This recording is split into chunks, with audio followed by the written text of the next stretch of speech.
Hello, hello! Today, we're doing something super fun. Lots of other artists have dug up their old sketchbooks and redrawn their old art, and that's exactly what I'm gonna do.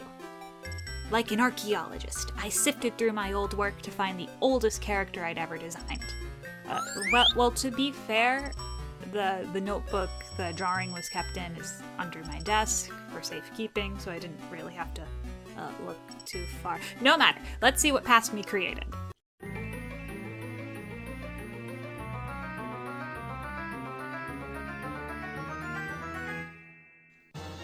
Look at this masterpiece! I'm not 100% sure on how old I was when I drew this, but the estimated range is between 6 and 8 years old.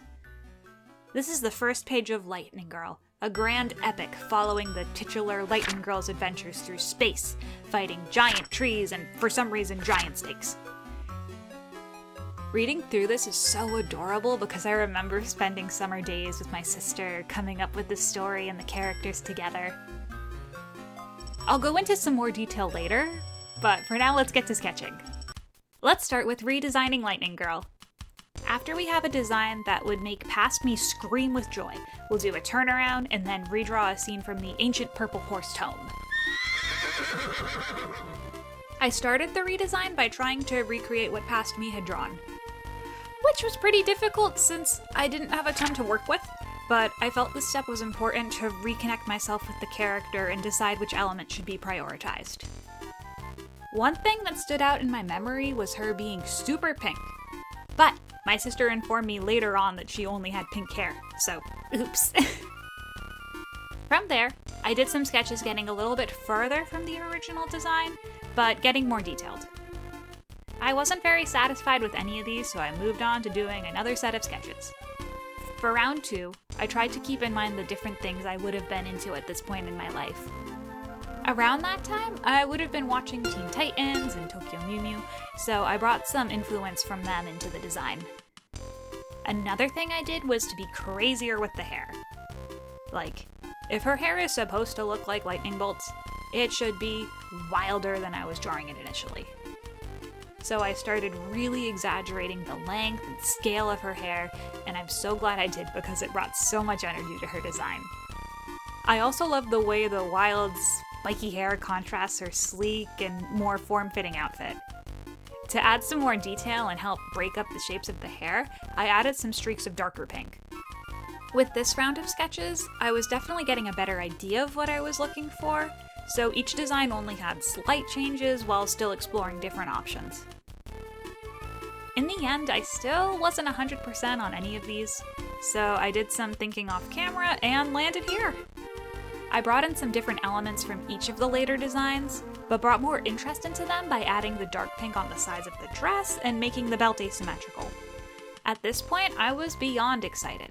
I felt that if I took this drawing and showed it to my younger self, they would have been so amazed and happy. I sent my sister a picture too, and she was also super excited about it.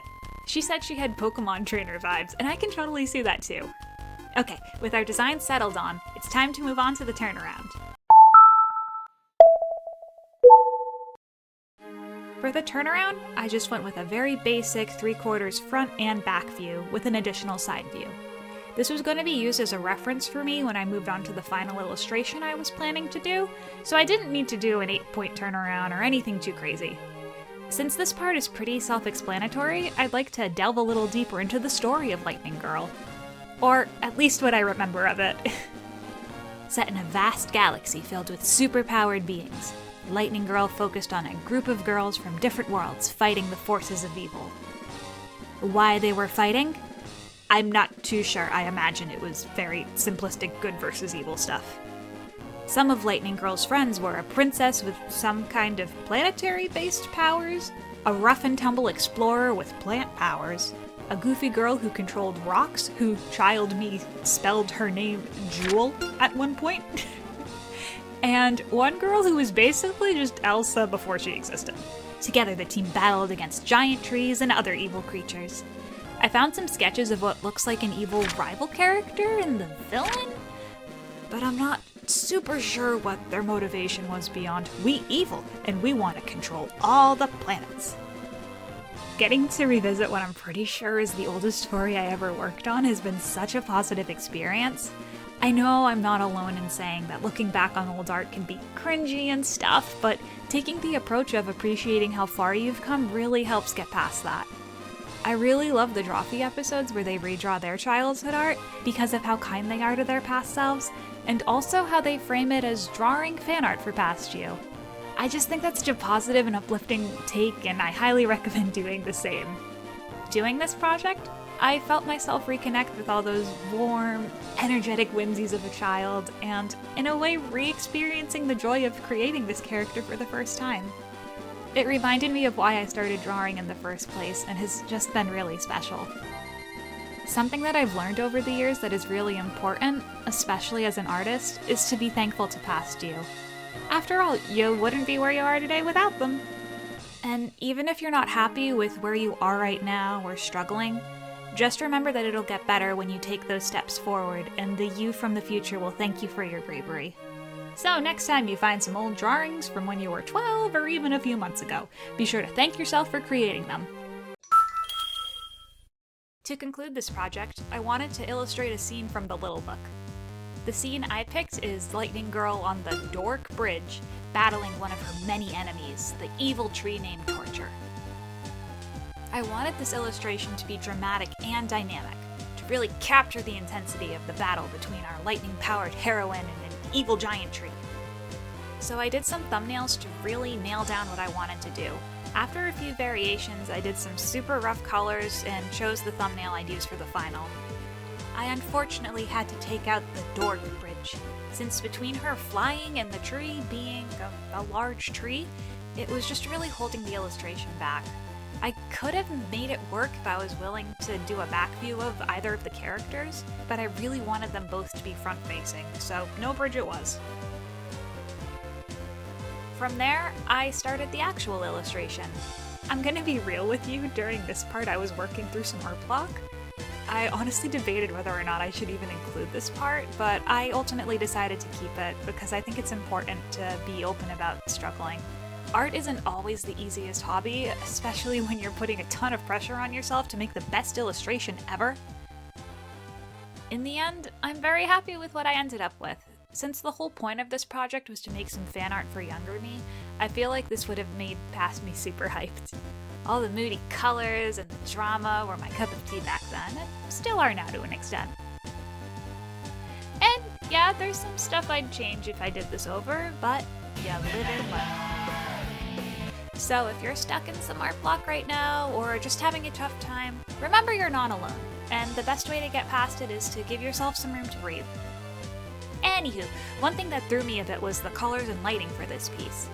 I wanted it to be super dark, but I have a habit of making shadows too dark in situations like this, so I had to reel myself back in from the dark side.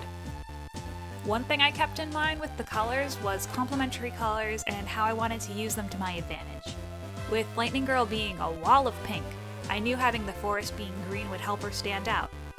But I didn't want the green to be too aggressive, since the pink is very pink, so I pushed them in a slightly cooler direction. Doing that helped add to the eeriness factor too. For our dear friend Torture, I knew I wanted him to be deep browns, but I kept him on the warmer side to help separate him from the cool background. And he for sure needed a pair of glowing lime green eyes. And after some playing around with the colors, our illustration is complete. Like I said earlier, I'm not 100% in love with the final product, but I'm proud of myself for pushing through and finishing it. I've learned lots of things for next time I draw an intense battle scene. It was super fun drawing some fan art for younger me, and I totally recommend giving it a try yourself. Overall, this project was a blast. It was definitely challenging, but I feel that the results were so rewarding that it was worth it. I know I have some middle school sketchbooks somewhere, so if you'd like to see more ancient OCs, let me know in the comments. I'd also love to hear about your first OCs too. It's always fun seeing what our younger selves came up with. Be sure to subscribe for more goofy art videos, and give this one a like if you enjoyed it.